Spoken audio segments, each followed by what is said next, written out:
Hello, hello. What is up, my friend, my mentor, Rabbi? Today, in our third installment, so far we defined health, we talked a little bit about mindsets, and now I had talking about meditation, mindfulness, and other tools to build one's awareness of our own Egypt to break free. So, in a sense, refining is actually quite in alignment with Abraham was known for digging wells, and it talks about how Jacob or Yitzchak was the one to redig the wells. But there was a cool insight I was reading that I was trying to understand for some time what it really meant. He was like redigging these wells, but he was talking about how the Philistines blocked up Abraham's wells, which was really the with materialism and that things. So if we look at using meditation, mindfulness, and different tools to help us build our awareness, we can become aware of where is our own living waters wells covered up with dirt and whatnot. So then, because once we're aware of it, then we can begin to dig the wells and return to that uh, living waters. Focusing on improving our character traits as Yitzchak um, characterized and portrayed and embodied for us. Um, and specifically those tools like the meditation, journaling, mindfulness, because um, that's what helps build that awareness. Otherwise, we're not always aware of what we're doing or how we act or react to different things. So we need these exercises, these tools to zoom out in a sense and observe what's going on. Interesting. But the Torah makes it very clear that Yitzchak did not dig the wells himself. Redig. Oh, well, had his servants. Avde Yitzchak. Avde Yitzchak. So, what are the avodim? What are the servants? The servants are thought, speech, and action. Mm-hmm. Like thought is the servant to intelligence. Speech is the servant to emotions. When you speak, you get emotional. Mm-hmm. And So it's action, as much as they're garments for the soul, they're also servants. right. Uh-huh. Mm-hmm. Correct, correct. So part of getting to the well has to include speaking and doing, not just thinking. Yeah, and even the Alter Rebbe talks about that in this week's Tanya, the different letters. But the thinking, the meditation, is what cultivates the wings, the love and the awe of Hashem. But it also, if we're not aware of our servants or our garments, how can we begin to refine those character traits? Yeah, so thinking is just one of the three. Mm-hmm. So part of becoming more self-aware and healthier is using your speech and your actions. Mm-hmm. You can't get well just sitting in one place and thinking your way to health. Well, in yeah, I was just going to add, if you're thinking, well, that's how we often, Einstein says no problem can be solved by the same consciousness that created it. And actually, with different studies on the brain, when we're in a state of stress and we're trying to think our way out of our problem, we're actually making our brain worse. So by with the meditation and the tools like that to build awareness, it's actually not so much thinking, but getting beyond thinking and observing our thinking. Which you also do with thought. Well, I wouldn't necessarily. Why do you say that? You should also do with the thinker of the thoughts. Observing yourself is in thought. How else do you observe? Well, but without the judgment. Mm. That's where the equanimity comes in. The Baal Shem Tov teaches about equanimity, which is you can observe those thoughts, which you all agree with is a level of still thinking, but without the judgment. Because So that then we become the witness and can observe, oh, I've been begin thinking this type of way, as opposed to if I'm thinking more about this thought from the same level of mind, then I'm just going to create more of that same right, lower. right. So it's a healthier way of thinking. Uh, But also, interestingly, the Eved has to know who his master is. It's Eved Yitzchak, Avdei Yitzchak. Because there were also Avdei Avimelech. Everybody has their servants, the good and the bad. So when you set out to become healthy, what is commanding you to do that? Who is your master? Avdei Yitzchak means Yitzchak was Yiras Shamayim. So Avdei Yitzchak were the thoughts, the speech, and the actions that foster Yiras Shamayim. So you got to know where you're going in order to really be healthy. In other words, health can't be your goal. correct. The goal is to be able to live up to God's expectation. Mm-hmm. To do that, you have to be healthy. But you can't forget the goal. Otherwise, you're running in circles. Yeah. You make yourself healthy to not be unhealthy. Then what? Yeah. Well, then you're not unhealthy. And yeah. Well, do you think it would be similar to like what did the sages say about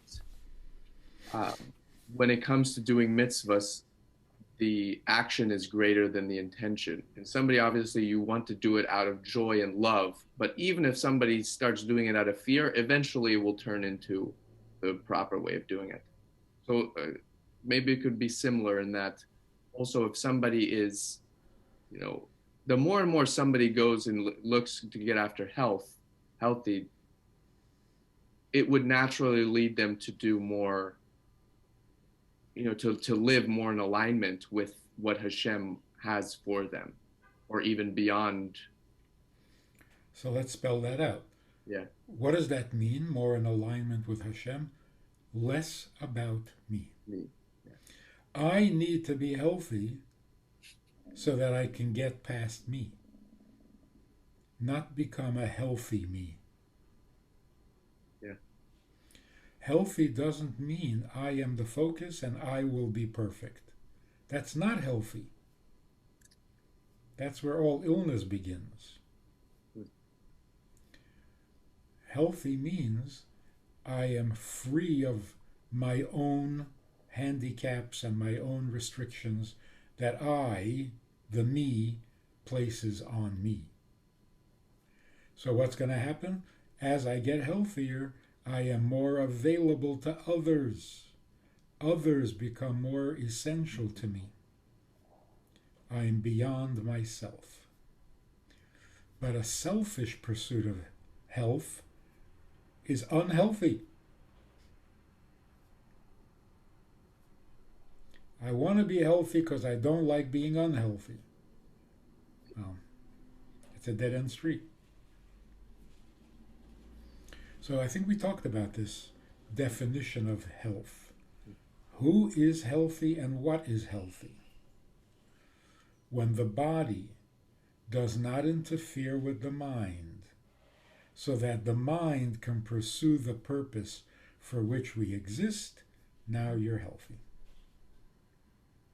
How does that complement also with how it says in the era of Mashiach, the mind, the soul will be listening to the body?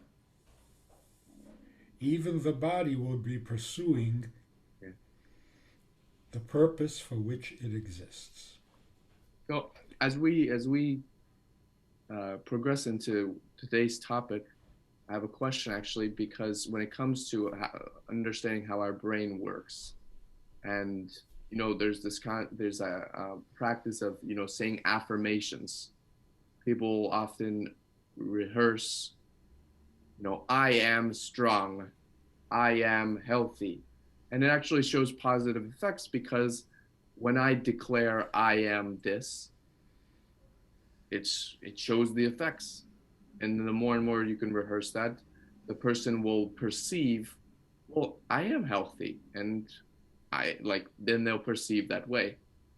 Is that in any way, could it be unhealthy? I think we're getting to the notion of positive thinking. Yeah. Positive thinking is always good. Mm-hmm. It's effective. It's powerful. I was talking to this older person, and they forgot something. They couldn't remember, and they said, "My memory's fine. My memory's fine."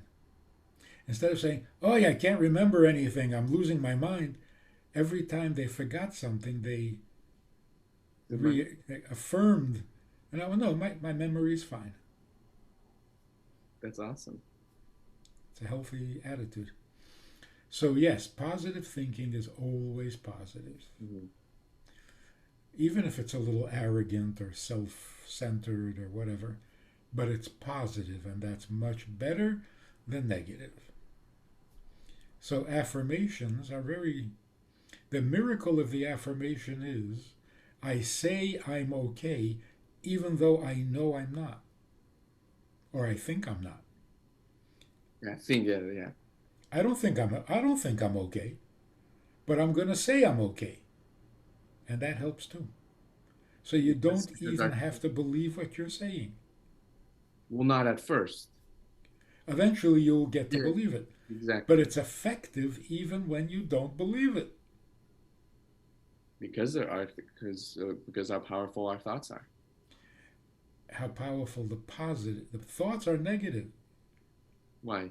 What do you mean? Because in your mind you're saying, I'm not doing well. Well, that's the body, but because the body, the body in a sense has been programmed. How often we've thought so much. So if somebody thinks and feels like they're unhealthy, it's going to feel uncomfortable when they start saying, I am healthy, because of however many years of whenever the first experience they had that convinced them when they adopted and concluded that I'm not healthy because maybe somebody didn't tell them that they're healthy or whatever the case may be. But they are convinced that they're not healthy, which is why they're saying the affirmations. If they were healthy, they wouldn't need the affirmations, right? So the power of positive words, even if you don't mean it. Like smiling even though you're in a bad mood. The act will improve your mood. Yeah. The words will improve your thinking. Mm-hmm. So you're working your way from the bottom up, because words and actions are below thought. And that's the approach of Yitzchak, from the bottom up. Yes, that is Yiras Shamayim. So when you're trying to put yourself in a healthier frame of mind, the Eved can do it for you. See, that's the beauty of it. I like that. Yitzchak doesn't have to do the digging. You can dig to the living waters, which is your real neshama. You can do it through the avodim, through the Eved. So if the words are positive and the actions are positive, and even the thinking is positive, despite the fact that you don't believe it, you're not yet convinced. Mm. Once you're convinced, you're healthy. Here, you're trying to get healthy, which means you're not yet healthy. So the garments can actually move the soul to a better place. It's what is that? It reminds me of, what is it? The word for horse is similar to the word for word, or something of the like we say every day, and how you're in a level, the thought or the speech is a dissension of a connection, but it can also take you further, like you're expressing as your servant, because it can dig the well for you. That is amazing. Yeah. That is powerful. And it all complements how Egypt, the word for Egypt, Mitzrayim, comes from, or has the root Meitzar, which is boundaries. Restrictions. So servants, the garments that we're talking about, what are some tools that you, and we've even discussed a little bit now, use to make those servants work for you, to dig the wells for you, and to break out of your own Egypt? Well, that's the thing that the Rebbe would always emphasize, that as you're trying to work out your trust, your love, your faith, don't stop doing. Doing the mitzvah will bring the right impulses and the right thoughts and beliefs. The doing, which means starting at the bottom, has an effect on the higher levels.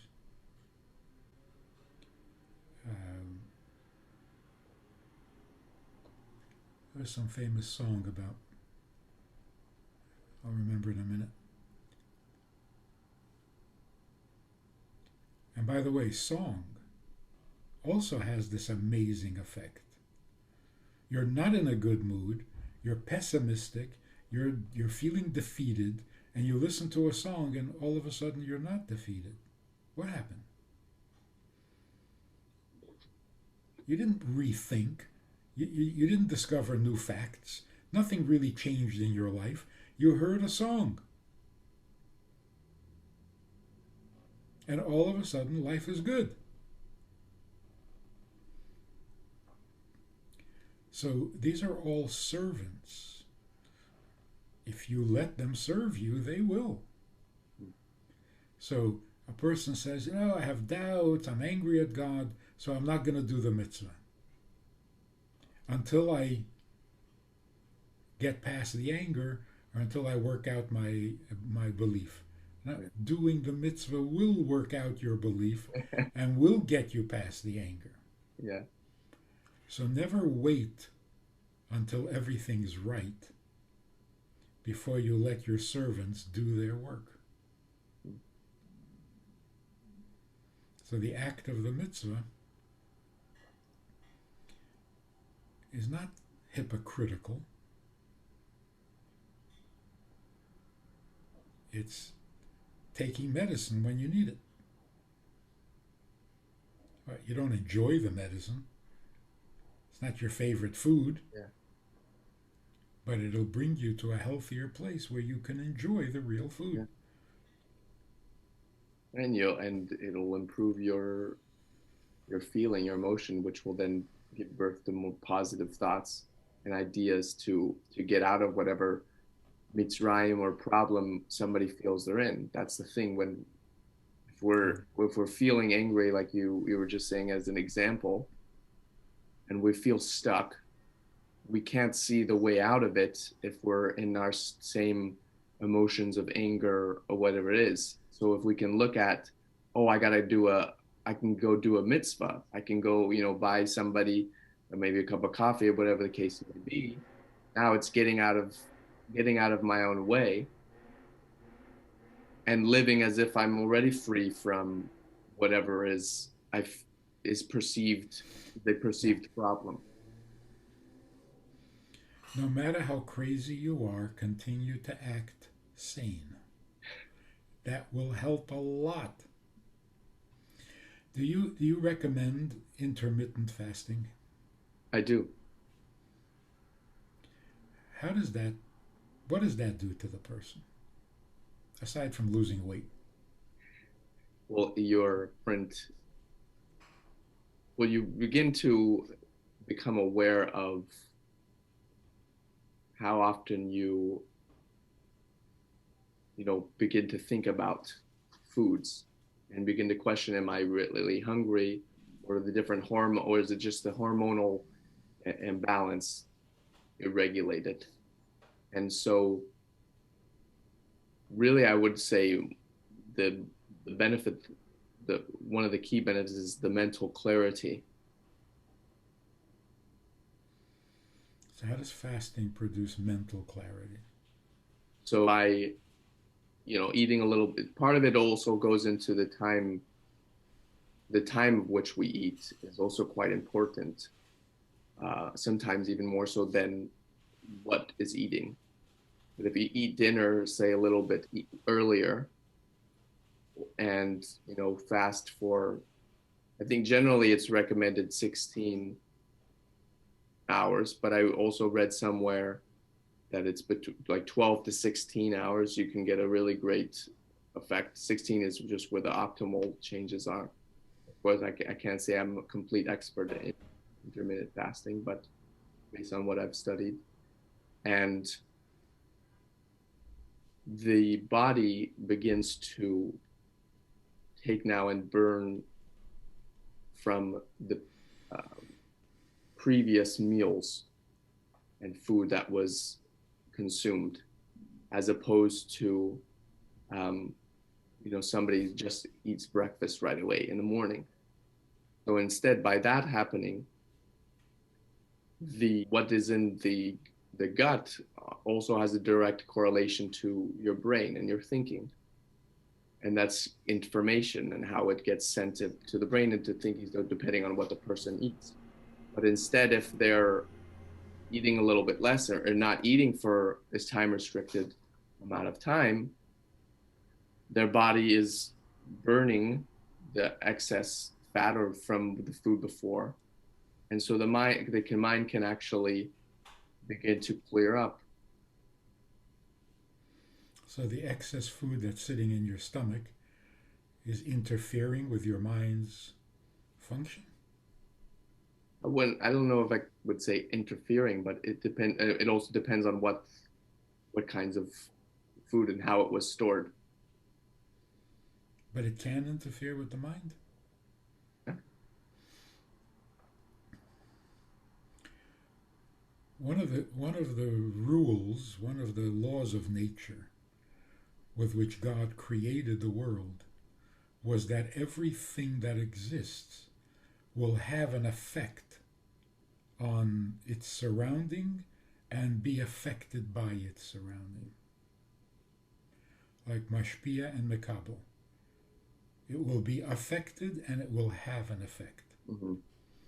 When you're eating, are you being mashpia or are you being mekabel? Well, meaning to say, is food giving you life, or are you putting the food to its proper use? Who's the recipient here and who is the actor?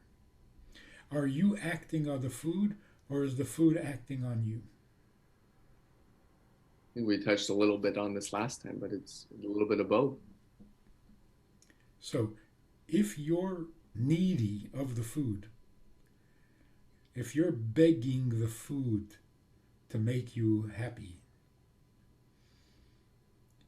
it will not. It will make you unhealthy. You are becoming subservient. You're becoming a petitioner. Mm-hmm. You're begging food to give you life. That can't work, because you already have more life than the food. Whereas if you're in control, if you're eating because it's the thing you choose to do at this particular time, this particular food, then you can extract from the food the healthiest parts of it. Whereas if you're groveling and begging the food is now the master. Exactly. And that is not healthy. So with the intermittent fasting, it begins to burn the stores from before, depending on whatever we were eating. So by Also, that, yeah. also, intermittent fasting puts you in control. I happen to be still doing it right now. Right. So I'll decide when I eat, and I decide what I eat, and I decide how I eat. I'm in charge, and I can extract from the food what I need. But if the food is in charge, it'll do to me whatever it wants to do. Mm. So the toxins in the food, the unhealthy parts of the food, the inedible, the indigestible parts of the food are going to cause chaos. Right. And I can't stop it because I'm the weakling here. I'm the nebuch, beggars can't be choosers. If you're begging the food, then you got to take whatever the food gives you, and you cannot choose. But if you're in charge, then your automatic system will take what it wants and leave what it doesn't want. So it's a much healthier position in your relationship with the food. That is a big benefit that comes from fasting. Yeah. Or simply by disciplining your eating. As long as you're in control, you'll get the best of the food, not the worst. When you give up control to the food, it does what it wants to do, and that's not good news. So, for example, if you have two foods on the table, there's one you really like, and there's one that's, not so exciting. Eat the one that's not so exciting. Because the one that's very exciting has control over you. Depends how it depends on what level the exciting is for the person, because at some level also a healthy person may actually get excited more from the, let's say, salad on the table than the hamburger. May get more pleasure from it. Well, and not just pleasure, but to also actual nutritional benefit. Yes. But the excitement to eat is coming from the food, not from you. So the food that is very exciting, it's got too much power over you. You're telling me my smoothie has too much power over me? Depends what the smoothie is. Your favorite smoothie. Well, you don't know what my favorite smoothie is. I don't know, but whatever it is, it has a lot of power. Well, it's also quite nutritious and amazing. Yeah. Actually, it does. I wouldn't say it has power, because if I don't have it, I'm okay too. It's just amazing and I feel great.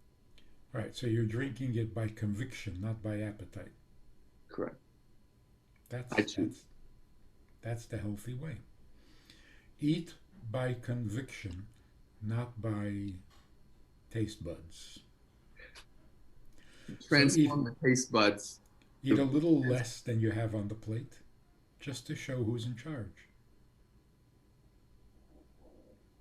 I feel like we're on the same page, but I would also, like, one thing I encourage my clients is, if they want, they love having, a cookie in the morning with their coffee. You can find a healthy alternative instead of just completely getting away from it, especially at first. Like, it's not easy for everybody to just be like, I'm in control, I'm not going to, eat this. And then, that can also cause a lot of just discomfort. That's why I'm saying it's not don't eat. Yeah. Because that's not gonna work, first of all. but you have two cookies, the one that you most prefer and the one that's not. Eat the one that is not so exciting. So you're not starving yourself, but you're staying in control. Yeah. And find a healthy one. Well, the one you like less is healthier. The food you crave the most, you're probably allergic to. Isn't that true? Like you could build up some actual sensitivity. You're probably allergic to it. Interesting. A person is always eating that same particular food. I bet you're allergic to it. What do you mean? I'm not allergic to my smoothie. No, you're eating out of conviction. I'm just playing around. Yeah. That's why Hasidim always said the food you want the most. You know the famous story with the Shmuel Munkis. There was this meat, and everybody got so excited, he dumped it out. He said it's not kosher, right? And then it turned out that it wasn't kosher. Yeah. How did he know it wasn't kosher? It was too much excitement. Excited, yeah. So when you have a very strong attraction to a certain food, it's probably an allergen. You're probably allergic to it. It's an unhealthy attraction. And that's literally true. And that's why every now and then, break your habit. Try a different food for a while. Because if you just stick to the same food all the time, you're probably allergic to it. It's probably harming you. So you say a healthy cookie, you mean like a gluten-free cookie? Or cooked with a different flour. You know, some cookies. Healthy grains? Yeah, healthier grains could be just with flour or other kind of unnecessary things. So you could find like an organic, all natural, cookie, maybe one with almond flour, whatever the case may be. So I think that on some psychic level, the reason that's healthier is because you don't like it as much. It doesn't have that much power over you. But it's also the reframe in that, oh, this is healthier from it. I can have my cake and eat it too, as the saying goes. Which puts you in the driver's seat. Exactly. And as long as you're in the driver's seat, it's healthier. So, healthy eating means I decide, I choose, I'm in charge. Unhealthy eating is the food is in charge. It decides what you're going to eat, how much you're going to eat, when you're going to eat, how you're going to eat. Now, then you're the slave to the food, and it's never healthy. Yeah. Well, then here's a good, important area to discuss maybe techniques, because we've all experienced situations where we are, let's just say, for lack of better words, riled up. And I don't want to, think about what Solomon and Rabbi Manis Friedman are talking about. Oh, I'm the master. I'm just going to eat. I don't care about that right now. So what tool in those situations, how have you practiced, building that awareness and realizing, okay, I'm just emotional right now. I'm feeling just emotional right now. This is going to pass. I'm not going to act heavily on these emotions and go for the food that I'm super attracted to.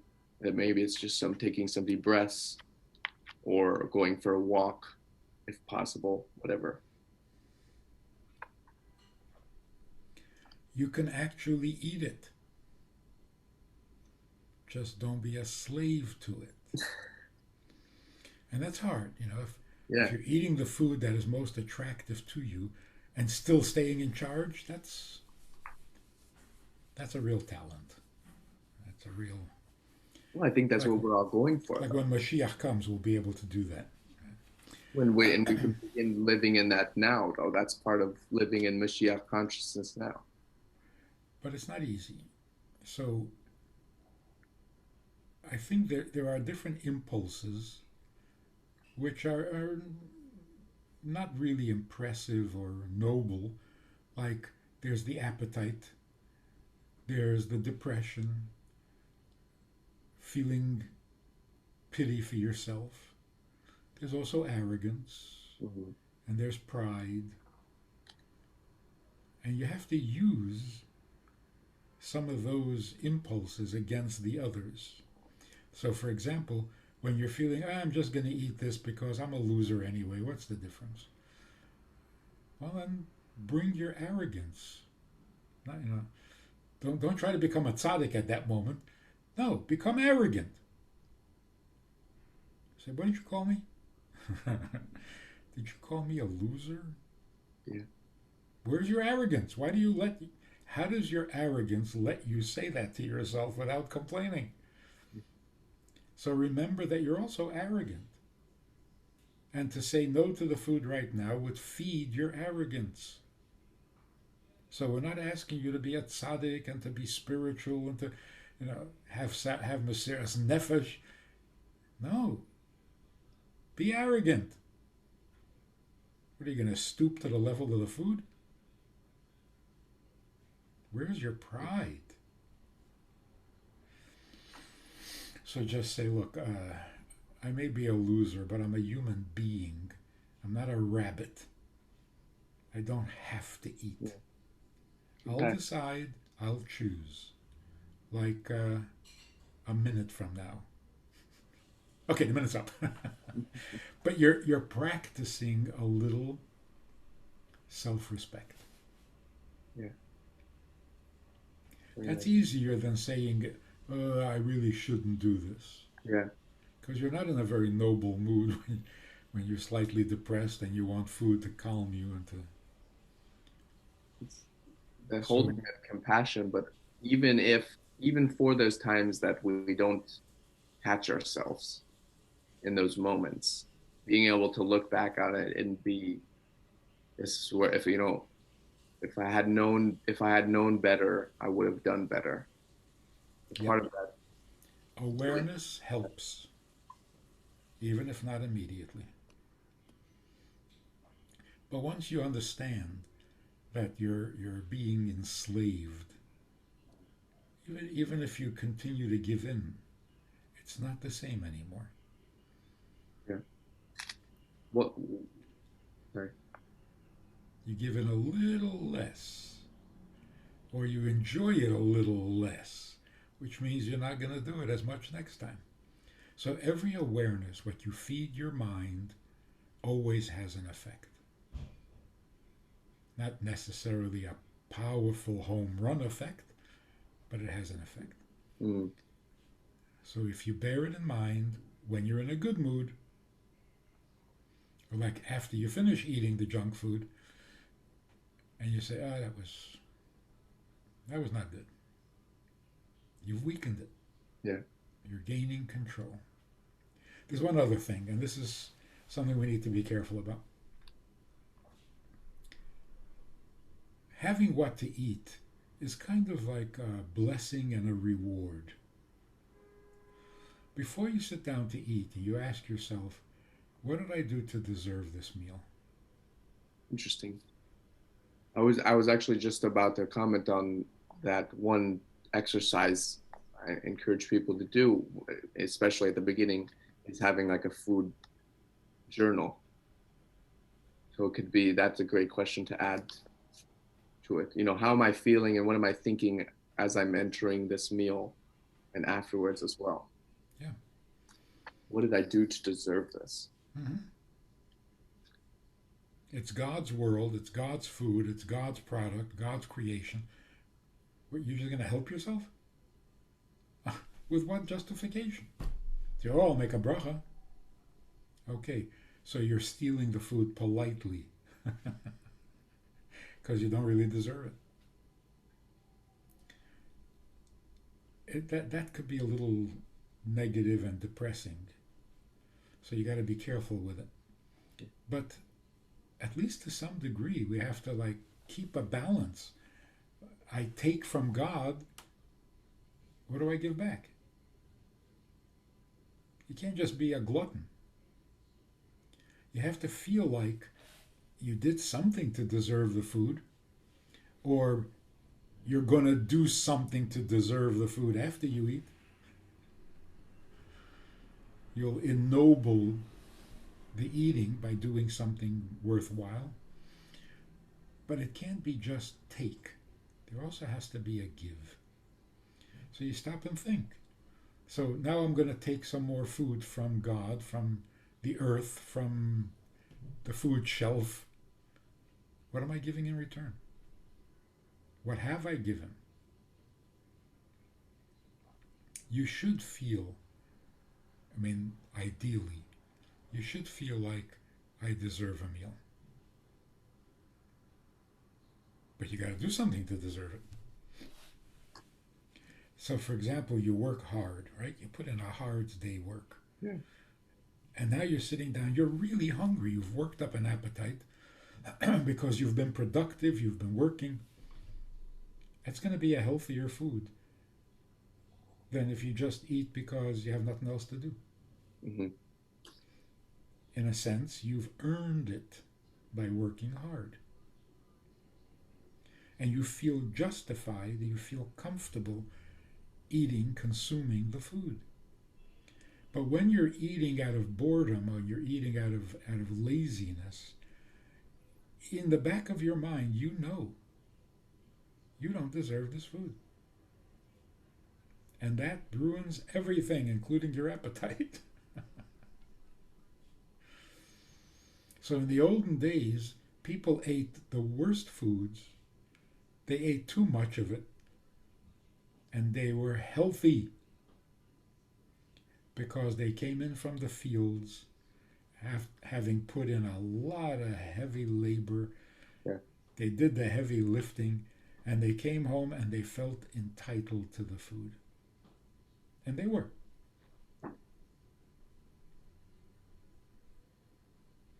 People who work less should eat less. They haven't earned it. It's interesting. I think it'll help me and hopefully other people with really understanding with what you mean by, what did I do? How did I deserve this?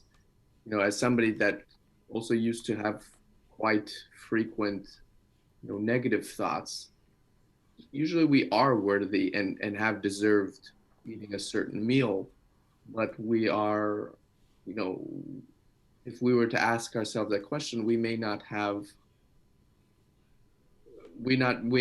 be open to really seeing the different ways that actually I have deserved this meal because somebody feels undeserving. So maybe it's more so not what did I do to deserve this, because that question could evoke some kind of negative response because our brain answers questions, but maybe more so, how did I deserve this meal, or what great thing did I do to deserve this meal today? Yeah, that's why I say it's a little bit dangerous, this whole approach. So you gotta be able to separate things. I do deserve to live. Everybody deserves to live. Yeah. If you were created, then obviously you're needed. So in general, in the big picture, yes, you deserve. But this meal, do you deserve this meal? Or do you deserve to eat enough to stay alive? But you've had a meal today. This is your second. So this meal you deserve? Probably not. It's not even a question. It's simply an observation. No, we're not that special that we can claim to deserve each meal. Yeah, we deserve to stay alive. So a little mindfulness, like you're to eat mindfully and thoughtfully, is not only a matter of is this good for me. Mm-hmm. Mindful means what is my license? What gives me the right to consume this food? Always. It's a general question. That's why God had to tell Adam, of all the trees in the garden you may eat. Otherwise he wouldn't. Or he's just going to help himself to food that's not his? I think this is a powerful question also to apply. Like, sometimes we want to just go out to eat at a restaurant or pick up food. Sometimes we act on that impulse as well and could instead save that $20 or whatever it may be. And do what? Cook your own food?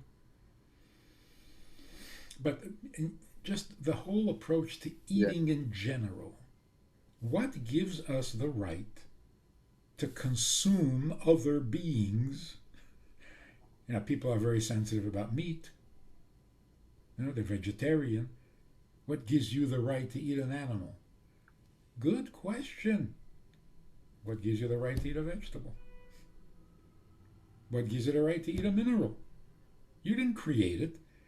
So what are you doing drinking water? It's not your water. You just help yourself because you're in the mood? That's shoplifting.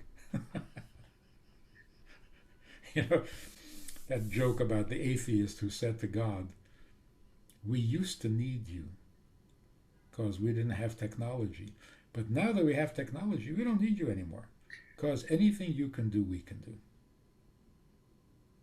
So God says, can you make a man out of dust?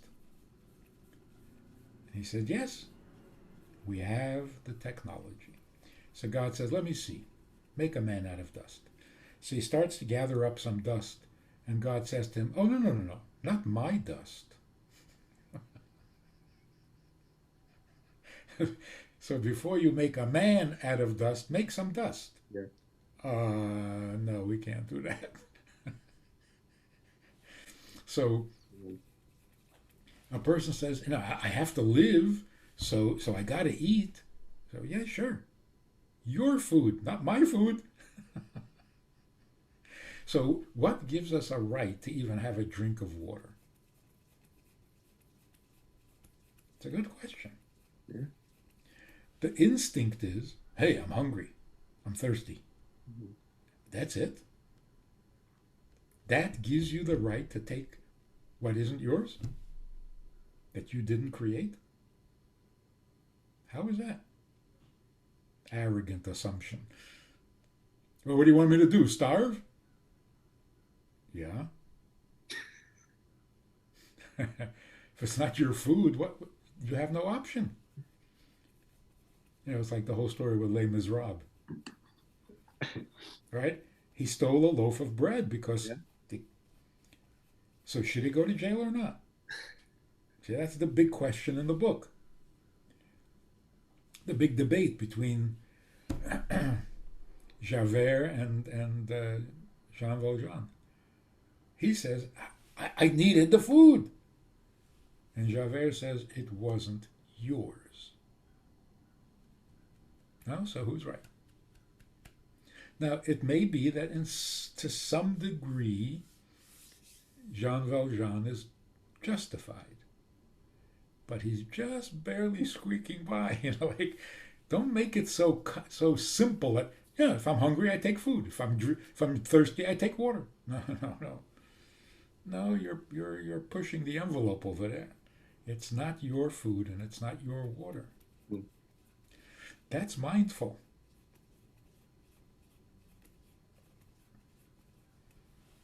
That's the foundation of mindfulness when it comes to food. That's why you have to make a bracha like getting permission.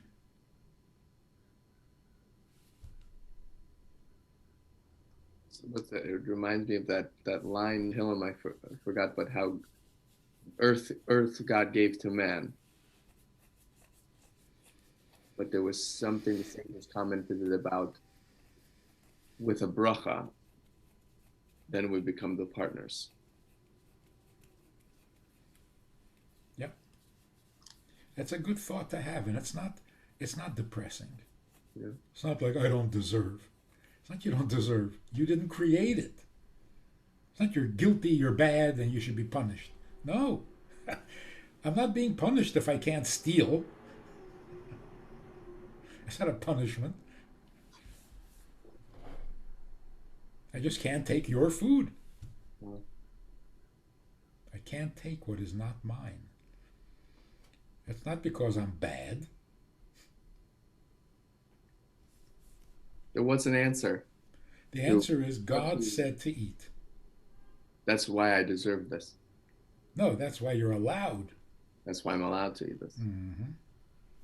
Why do I deserve the meal I'm about to have after this recording? Ah, that's already a more refined question. Yes, God lets you eat. That means you have to have a steak. That means you can have 2 steaks. He lets you eat to stay alive. Partying, oh, that you have to deserve. Or at least feel like you deserve. Because then you eat with a clear conscience and it's a much healthier eating. Powerful. Well, I think really tackled and approached some really great, beginning to dive into some actionable tools to build our own awareness and get out of our own limitations and boundaries, so we can become aware more of our thoughts, speech, and actions, so we can turn them into our servants, not what serve us.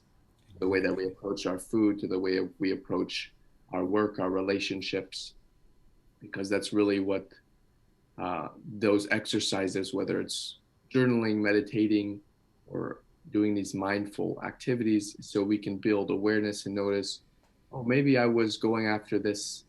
Maybe when I sit down to eat, normally I just sit down really quick and just stuff my face. But if we include these practice these activities, I can actually begin to slow down even before I sit down to have the food. But the way I sit down and go after it, or sit down to eat the food, bringing to mind how I'm feeling, how I'm thinking before I eat, what I did to deserve this, where this food is coming from. Mm-hmm. Mm-hmm. And that itself puts you in charge. So you mentioned Mitzrayim means Meitzah, right? God said to the Jewish people, "Why are you slaves to Pharaoh? You should be my slave." Meaning, why are you serving a servant? Serve the master.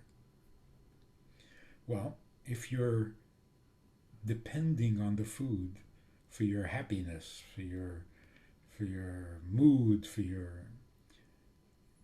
you're becoming a servant to a servant. We should never be a servant to a servant, only to the master of the universe. Powerful. I remember somebody screamed one time, "I need food, otherwise I don't have energy to do anything." Yeah. Also, like, there's a tendency, women clean up their house because the cleaning lady is coming. What? So wait a minute, who's the cleaning lady and who's the master of the house? They can't. They don't want the cleaning lady to come in and think that the house is a mess and it looks bad. So you're serving the servant. That's hilarious. I had not heard of that. Oh yeah, it's very common. They don't want him to have to clean such a big mess, or get the wrong impression that I can't run a home. I can run a home. I just need you to the little finishing touches. But I'm not a schlemazel, That's funny. So you end up doing the servant's work for her.